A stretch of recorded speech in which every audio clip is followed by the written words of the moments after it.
Hello everyone, today we will look the prescription writing.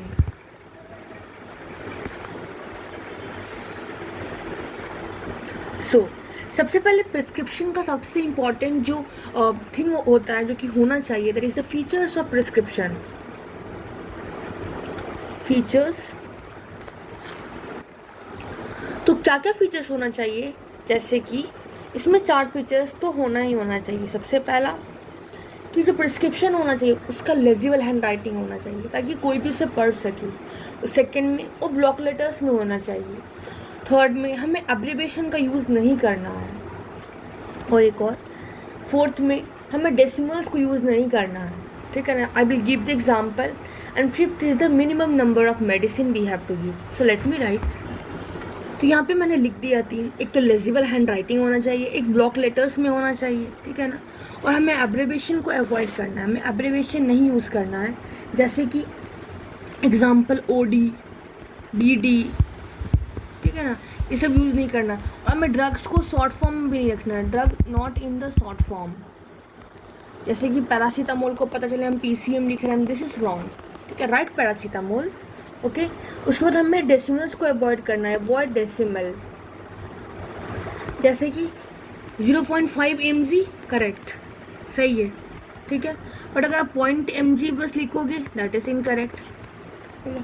उसके बाद से 5 mg जो है वो करेक्ट है, but 5.0 mg this is wrong है. ठीक है. फिर हमें एक चीज़ रखना है कि जो माइक्रोग्राम होते हैं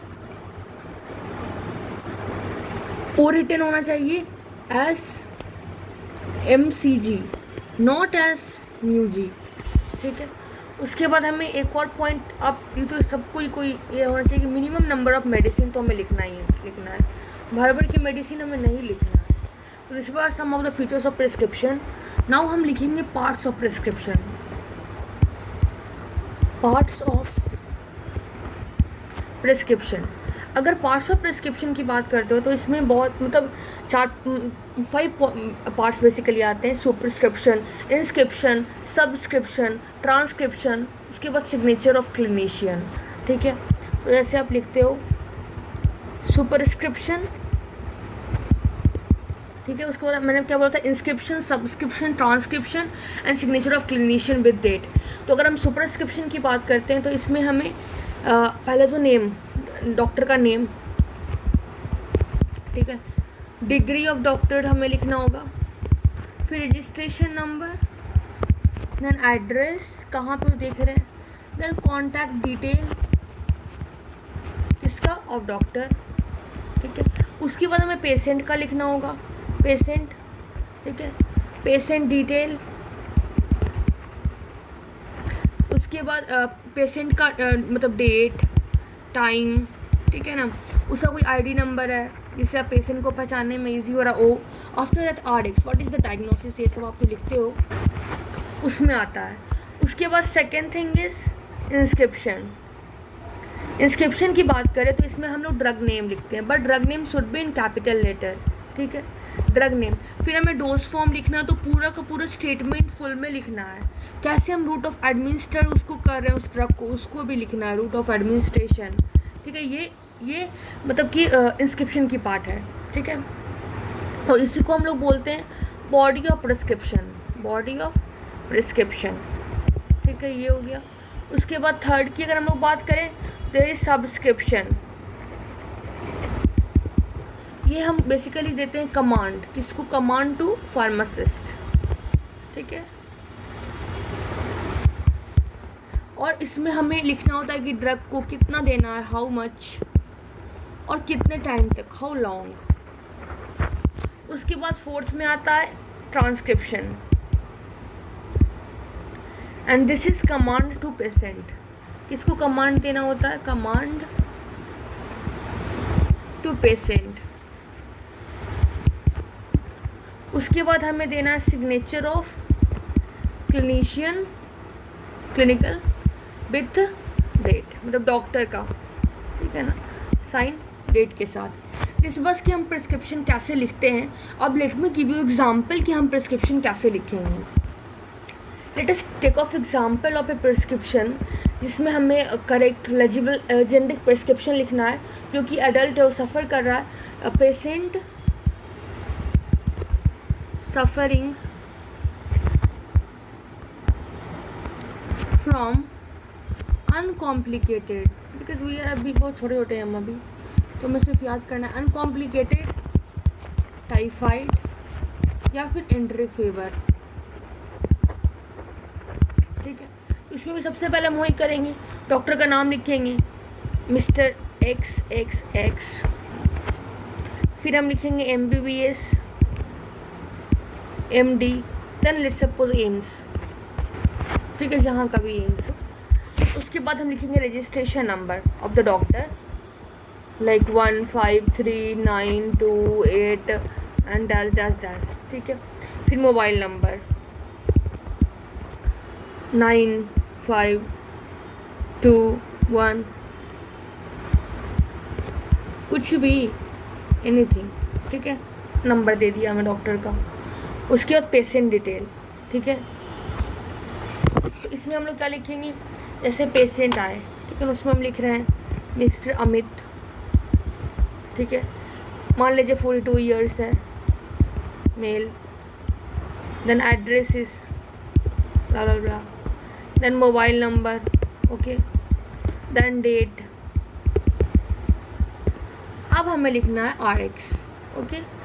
तो इसमें हम पहले ड्रग के नाम लिखते हैं, जैसे पहले हम किस फॉर्म में दे रहे हैं, अरे सर टैबलेट, तो यहाँ पे भी टैबलेट लिखेंगे, फिर ड्रग का name but in the capital letter, so losartan, फिर कितना mg हम उसे प्रिस्क्राइब कर रहे हैं, तो वो भी तो इम्पोर्टेंट नहीं, लोसार्टन कितना mg, लोसार्टन तो बहुत सारे कॉम्बिनेशन, बहुत सारे मतलब डोसेज फॉर्म में बहुत सारे कितने में रहेंगे, तो हमें कितना देना है, मान लीजिए 50 mg, ठीक है, 50 मिलीग्राम देना है, ठीक है ना। उसके बाद फिर हम क्या लिखेंगे, या फिर MCG आप लिख सकते हो, सॉरी मिलीग्राम, सॉरी। उसके बाद इसमें क्या होगा, लोसार्टन हमने दे दिया 50 मिलीग्राम, वो माइक्रोग्राम के लिए था ना, सॉरी। उसके बाद फिर हम इसमें लिखेंगे कि वन टैबलेट ओरली, एक टैबलेट ओरली हमें लेना है, रूट ऑफ एडमिनिस्ट्रेशन कैसे हमें उसे रूट देना है, वंस डेली, ठीक है, इन द मॉर्निंग, सुबह में लेना है हमें, विथ वाटर, पानी के साथ, फॉर 10 days। सॉरी, मुझे लगा कि हाइपरटेंशन के बारे में हम देख रहे हैं। We are looking about the enteric fever, तो this will be not the prescription of enteric fever. Enteric fever का जो प्रिस्क्रिप्शन होगा टाइफाइड का, that will be the tablet cefixime. I get confused, मुझे लगा कि हाइपरटेंशन है। So for enteric fever the tablet will be cefixime and कितना उसे डोज देना है, दैट इज़ द 400 मिलीग्राम, ठीक है ना। उसमें भी कितना, 1 टैबलेट ओरली, एक टैबलेट हमें देना ओरली देना है, कितना, कब, ट्वाइस ए डे, 2 टाइम दिन में, ठीक है ना। और कितना दिन के लिए, 10 days। तो कौन सा टैबलेट है, पहले हम टैबलेट लिखेंगे, कैसे टैबलेट है, ठीक है ना। उसके बाद इंजेक्शन तो नहीं है, टैबलेट है। उसके बाद सिफेक्सिन हमें देना, उसको कितना देना, कि मार्केट में बहुत सारे ग्राम्स में मिलीग्राम्स में अवेलेबल होंगे, तो सिफेक्सिन का हमें 400 मिलीग्राम ही देना है, और एक टैबलेट हमें उसे लेना है पेशेंट को, ठीक है, this is the advice of the pharmacist, ठीक है ना। उसके बाद ओरली उसको लेना है, बताएगा कि हाँ इसको आपको ओरली लेना है, ठीक है ना। ओरली ऑफ कोर्स, ओरली में तो और भी बहुत सारे फॉर्म होते हैं जो कि टैबलेट्स मतलब डालते हैं, सो ओरली कितना, एक दिन में कितनी बार, तो ट्वाइस ए डे, और कितने दिनों के लिए, 10 days, ताकि फार्मासिस्ट 10 दिन की उसकी मेडिसिन 20 गोली उसे दे सके, ठीक है। उसके बाद second, that will the tablet again and that will B azithromycin. इसका आपको कितना देना, 1 ग्राम देना है, ठीक है। और एक टैबलेट भी देना 1 ग्राम, और एक टैबलेट कितने, ओरल डोज, ओरली 5 days। यहाँ पे ऐसे लिखना भी होगा कि ओरली, ठीक है ना, ओरली। उसके बाद OD मीन्स 1 टैबलेट, आप ऐसे भी लिख सकते हो OD मतलब, बट प्रिस्क्रिप्शन हमें उसको अवॉइड ही करना चाहिए, तो ओरली 1 टैबलेट मतलब वंस ए डे, इस तरह BDA सब आता है, आपको नहीं यूज़ करना चाहिए, लिखना चाहिए ओरली वंस ए डे। उसके बाद एजिथ्रोमाइसिन आ गया। फिर third is the tablet paracetamol. ये हमें कितना देना, ऑफ कोर्स पैरासीटामोल 500 मिलीग्राम, ठीक है ना, 1 टैबलेट ओरली फिर से, ठीक है। उसके बाद इसे हमें कितने टाइम लेना है, thrice a day.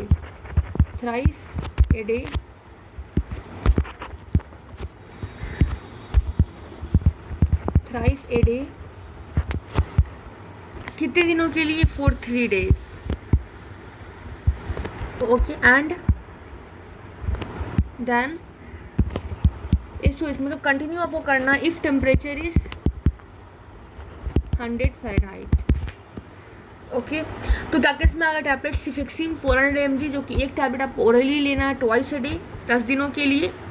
Tablet azithromycin, जो कि 1 ग्राम आपको लेना है एक tablet orally once a day, ये 5 दिनों के लिए।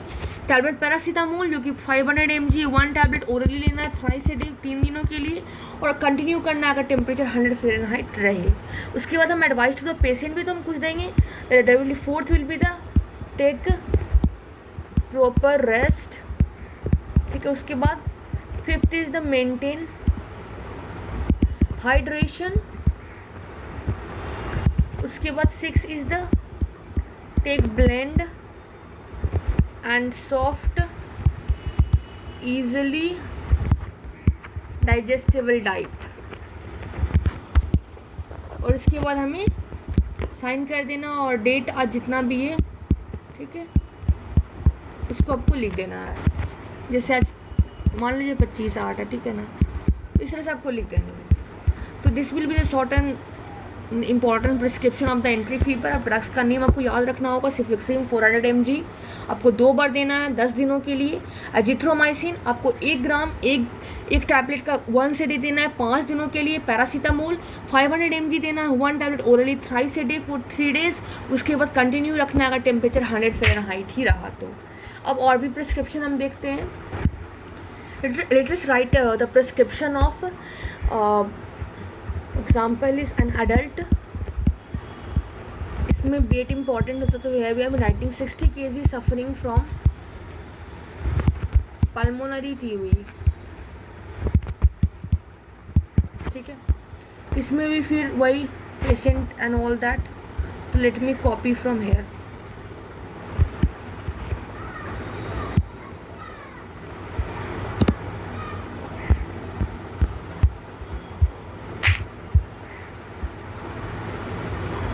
ठीक है, इसमें पेशेंट्स की हम डिटेल एडिट कर देते हैं, ठीक है। इसमें लिखा हुआ एडल्ट सिर्फ लिखा हुआ है, तो late me right mister Kumar, okay. उसके बाद 60 years मेल, ठीक है। एड्रेस ये सब। अब हमें RX लिखना है, तो RX हम लिखते हैं that is the first is the tablet, ठीक है। इसमें बेसिकली आप पल्मोनरी टीबी में आप देखते होगे आइसोनियाजाइड, ठीक है ना, H वाला, रिफाम्पिसिन और पायरिज़माइड, ठीक है ना, जो कि Z, इथैनबिटोल, ठीक है ना, और एक और आता था इथैनबिटोल E, ठीक है ना, और एक और आता है जो मतलब कि हम लोग नहीं यूज़ करते, that is the streptomycin S। तो ये सब फर्स्ट लाइन ड्रग्स है, ठीक है ना। तो बेसिकली जब हम इसको अभी जो हम ड्रग देते हैं पल्मोनरी टीबी में, वो फिक्स डोज कॉम्बिनेशंस में देते हैं। तो let me make you understand यहाँ पे साइड पे, this is not the part of prescription, ठीक है। It may look odd but मैं समझाने से आई मे बी रफ। जैसे जो डोजेज होते हैं उसमें जो H की अलग हो, जैसे 5 mg पर kg बॉडी वेट होता है, ठीक है ना, H का। उसके बाद अगर आप R की बात करोगे तो 10 mg पर kg बॉडी वेट होता है। Z का 25 mg पर kg बॉडी वेट होता है। E का 15 mg पर kg बॉडी वेट होता है। S का 15 mg पर kg बॉडी वेट होता है, ठीक है ना। तो और ये तो डोजेस फॉर्म हो गया, ठीक है। और इसमें भी ट्रीटमेंट जो होता है 2 तरीके का होता है, intrinsic phase and continuous phase. और इंट्रिंसिक फेज जो ट्रीटमेंट चलता है वो 2 मंथ के लिए चलता है, और जो कॉन्टीन्यूअस ट्रीटमेंट जो चलता है दैट इज़ द 4 मंथ के लिए चलता है कॉन्टीन्यूअस फेज। और जब हम इंट्रिंसिक फेज की बात करते हैं तो उसमें FDC यूज़ होता है, दैट इज़ ड्रग यूज़ होता है FDC, ठीक है, FDC फिक्स्ड डोज कॉम्बिनेशन। अब इसमें क्या होता है बेसिकली, इसमें हम लोग यूज़ करते हैं HRZE इन द फर्स्ट जो इंट्रेंसिक फेज, मैंने यहाँ पे लिखा कि इंट्रेंसिक फेज में आप FDC ड्रग यूज़ करते हो, एक्सटेंसिक में भी FDC यूज़ करते हो, बट ये कितने मंथ्स के लिए होता है, द लेवल चेंज हो रहा है ना, ये 2 मंथ के लिए चेंज होता है। एक्सटेंसिव में continuous phase that is the 4 month के लिए चेंज होता है। इसमें हम लोग 4 ड्रग यूज़ करते हैं, HRZE, इसमें हम लोग SRE ही यूज़ करते हैं क्योंकि जेड इज़ बहुत हिपरटॉक्सिक होता है। ठीक है, अब देखो, अब जैसे हमने यहाँ पे लिखा कि 5 mg 10 mg 25 mg 15 उसको कैलकुलेट करके FDC में ऐसा बनाया गया है कि जो H होगा उसका 75 मिलीग्राम उसमें रहेगा प्रोपोर्शनल, और जो होगा उसका 150 मिलीग्राम प्रोपोर्शनल रहेगा, Z जो होगा उसका 400 मिलीग्राम प्रोपोर्शनल रहेगा, और E का 275। तो आप ऐसे याद रखो कि 75 था तो लास्ट वाले में भी 75 होगा। ठीक है ना, एक बीच में 1 जीरो, यहाँ पे भी 2 जीरो होगा, तो 150 और 400 ऐसा कोई आप कुछ तो रखना ही पड़ेगा। But first and last you can remember कि यहाँ पे 75 था, वहाँ पे कुछ ज़्यादा था क्योंकि उसका डोजेज फॉर्म ज़्यादा है, यहाँ इसका 10 ही है और इसका 15 है, तो ऑफकोर्स का ज़्यादा होगा। तो यहाँ पे अगर 150 है तो वहाँ पे 75 है तो वहाँ पे 75 होगा, लेकिन 150 से ज़्यादा है 275, और 15 वाले सबसे ज़्यादा तो 400 मिलीग्राम। यहाँ पे भी वही यूज़ करते हैं, सिर्फ H है तो यहाँ पे 75, R है तो 150 एंड E है तो 275 मिलीग्राम हम लोग यूज़ करते हैं। इसके बाद क्या होता है कि हम लोग को चार्ट बनाना, सॉरी यहाँ पे थोड़ा, ठीक है ना, उसके बाद हम चार्ट बनाते हैं कि अकॉर्डिंग टू बॉडी वेट हमें उसको देना है। जैसे अगर FDC की बात करें तो 25 to 34 किलोग्राम में अलग है, 35 to 40, पहले यहाँ पे 10 के अप्रॉक्स में है, यहाँ पे 15 kg का गैप है। उसके बाद 50 to 64 kg में, उसके बाद 65 to 75 में, और मोर देन 75। अगर 25 to 34 kg की बात करें तो इसमें हम 2 टैबलेट इन FDC 2 टैबलेट, FDC में हम 2 टैबलेट्स को कम प्रिस्क्राइब करते हैं, इसको 3 टैबलेट, इसको 4 टैबलेट इतने एज के ग्रुप को, इसको 5 टैबलेट के अकॉर्डिंग, एंड 6 टैबलेट। ये टैबलेट तो हम देंगे नहीं क्योंकि फिक्स डोज कॉम्बिनेशन में सब कुछ फिक्स्ड है। ठीक है ना, टैबलेट के अकॉर्डिंग हम कैलकुलेट करते हैं। जैसे 60 kg का पर्सन अभी आप देख रहे हो और हमें देना है जैसे टैबलेट, हमें मान लीजिए एच देना है, ठीक, आप समझे ना, एच मतलब आइसोनियाजाइड। ठीक है, अब 60 kg का पर्सन है, 60 kg come in this group, 50 to 64 kg, मतलब इसको 4 टैबलेट हमें देना है। ठीक है ना, 4 टैबलेट हमें देना है, और एच 75 है, तो आप मल्टीप्लाई कर लो 75 × 4, तो कितना आ रहा है, 300 mg आ रहा है। तो आप बस लिख दो, ठीक है ना, 300 mg। आप समझे, क्योंकि यहाँ से हमें 4 टैबलेट इसके डोजेस मिल गए, और मतलब FDC में एज का कितना लो है, 75 kg, क्योंकि इसका अब रोल ख़त्म हो गया। बस इससे हमने इसको कैलकुलेट किया, इस दोनों का अब काम आएगा हमें डोज कैलकुलेट करने में। तो लेट मी राइट की टैबलेट सबसे पहले हमने लिखा कि आइसोनियाजाइड, तो इसका हम कितना देंगे 600 मिलीग्राम, और ऑफ कोर्स एक टैबलेट क्योंकि 600 मिलीग्राम में एक डोज कंप्लीट हो जाता है, तो 1 tablet daily and orally, okay, like that. अब सेकंड में हम लिखते हैं बेसिकली रिफाम्पेसिन कैप्सूल के फॉर्म में आता है, तो we will write here capsule rifampicin, गलत हो गया यहाँ पे, आपको कैपिटल लेटर में लिखना है सब कुछ, आइसोनियाजाइड, उसके बाद आप लिखोगे रिफाम्पेसिन। देखो अब रिफाम्पेसिन की अगर आप बात करो तो यहाँ पे 10 है, उसके अकॉर्डिंग हमने कितना बनाया 150। अब हमें देना है किसमें 60%, 60 kg में, तो 150 × 4 कर दोगे आप, मतलब 600।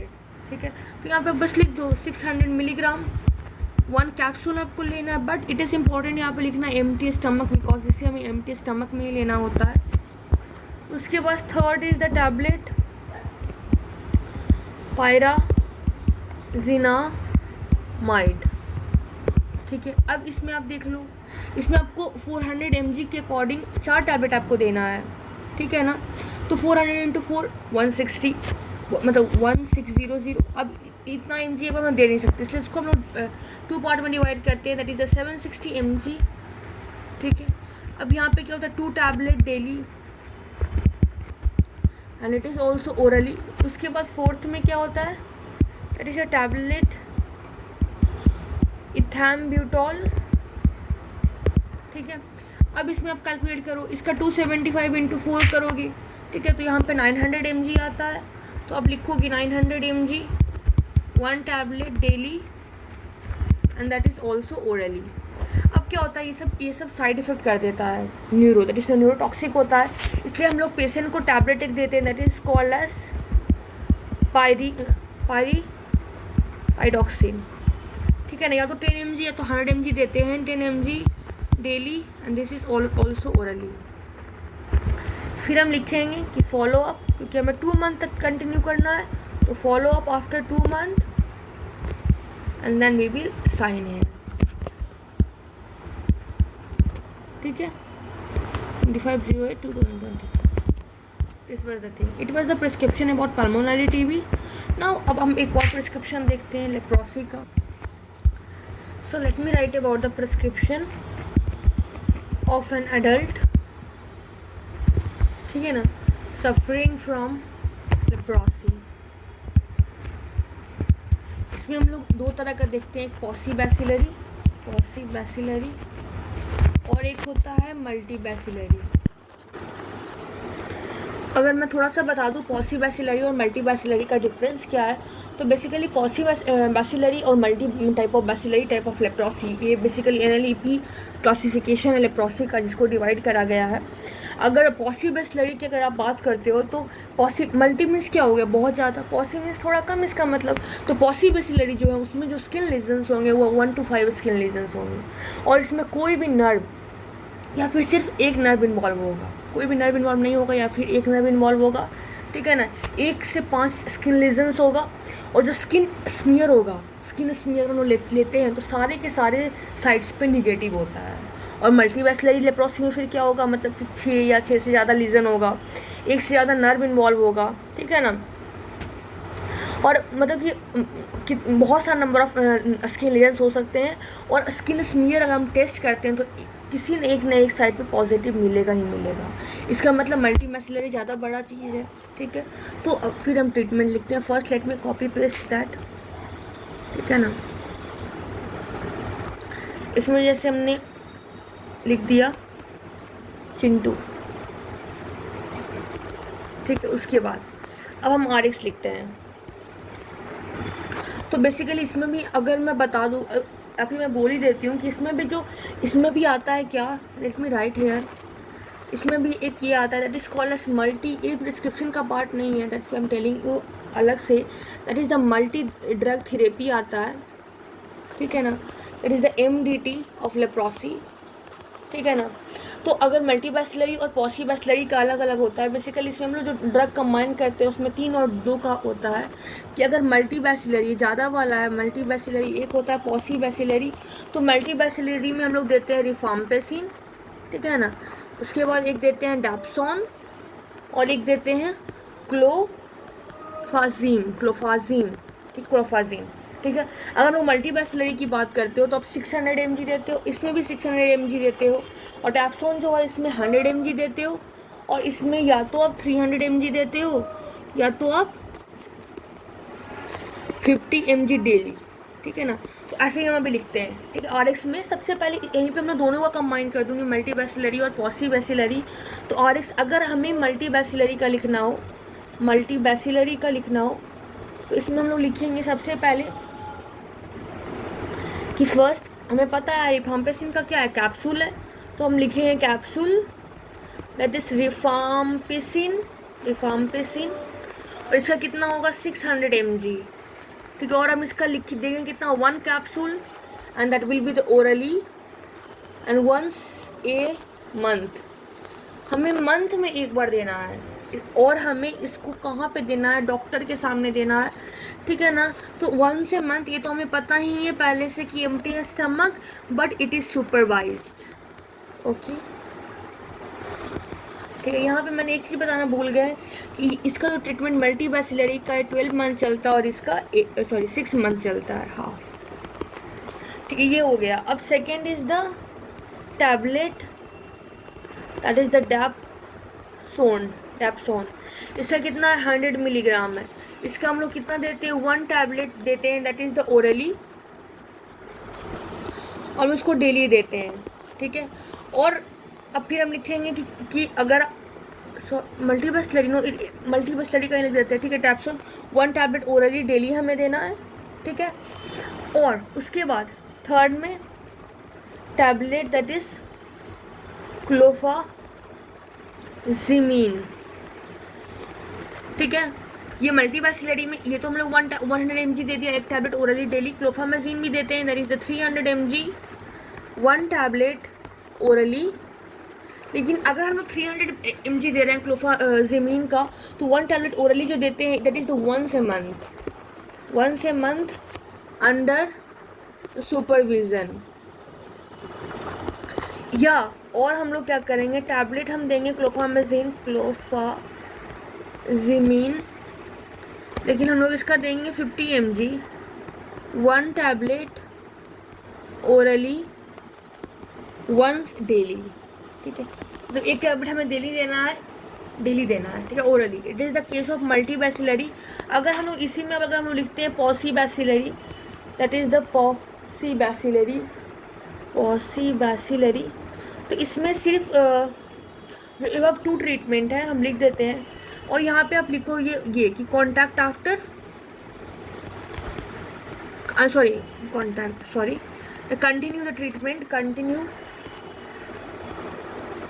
कंटिन्यू द ट्रीटमेंट कितनों दिनों के लिए, for 12 month.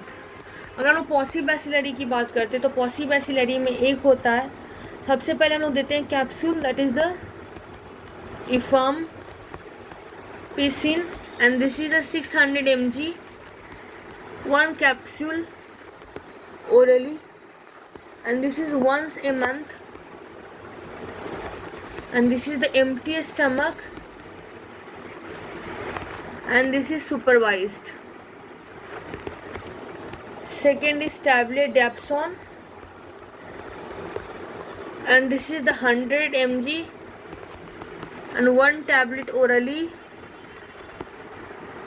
Daily, and this ये लिख देंगे। उसके बाद हम लिखेंगे continue the treatment for 6 month. Shortcut नहीं लिखना है हमेशा, written, and then you will sign here and the date is important, ठीक है। This was the treatment for the paucibacillary and the multibacillary leprosy. कुछ और भी बेसिक चीज़ें मैं बताती हूँ, मतलब और भी प्रिस्क्रिप्शन राइटिंग एग्जाम्पल्स। अब हम लिखते हैं प्रिस्क्रिप्शन, ठीक है, an example of an adult, writing adult, ठीक है ना, सफरिंग फ्रॉम, क्योंकि चिल्ड्रन में बिल्कुल डिफरेंट हो जाएगा अभी डोज, फ्रॉम एक्यूट गाउट।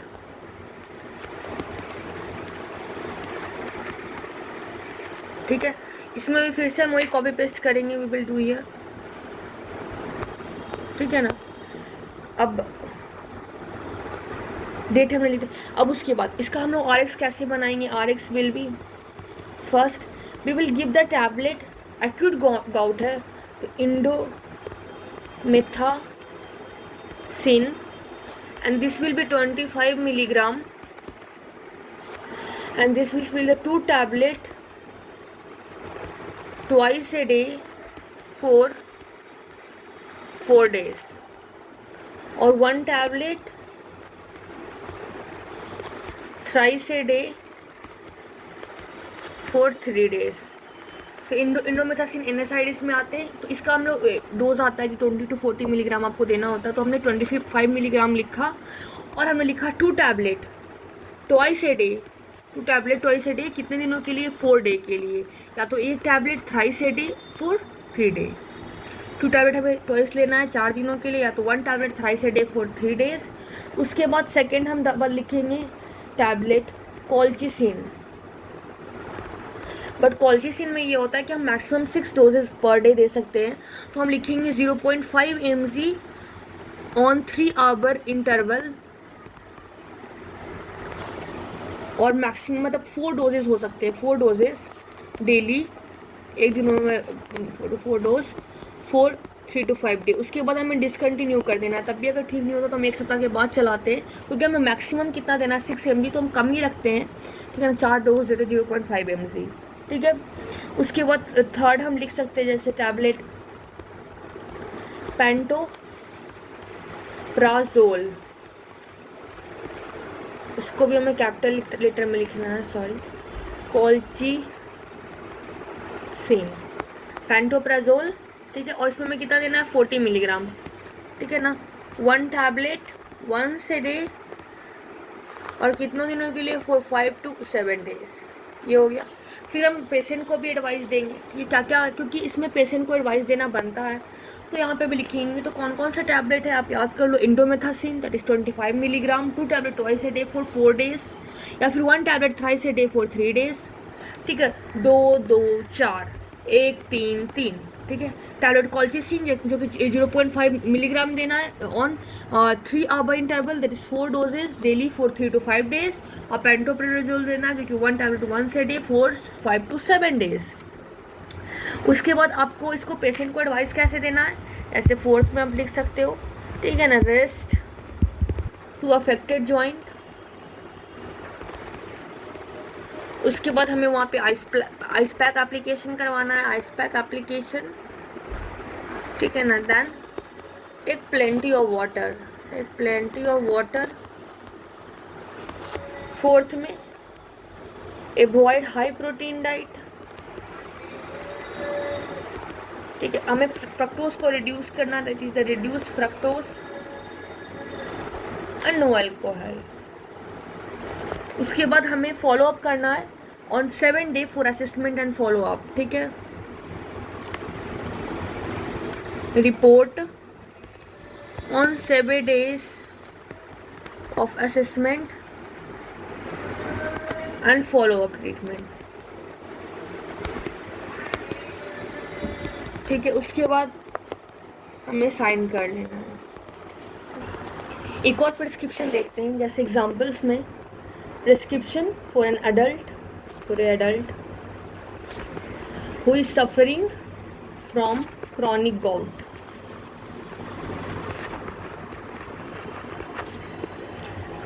अगर हम लोग क्रॉनिक गाउट की बात करेंगे, सबसे पहले लेट मी बेस्ट है, ठीक है ना। ये तो कंटिन्यू ये है। उसके बाद RX here I am going to write, जैसे आप दोगे टैबलेट, इसमें फेब्यू एक्सोटेट, ठीक है ना, उसका कितना 40 मिलीग्राम आपको देना है, सिर्फ 40 milligram, and that is 1 tablet 1 a day for 4 weeks, and second is rest to the affected joints, and third is take plenty of water,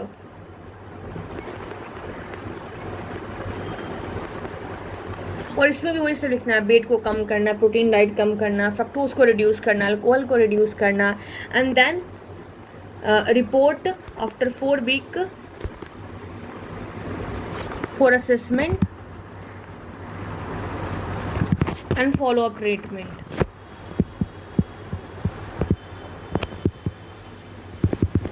और इसके बाद हमें साइन कर देना है।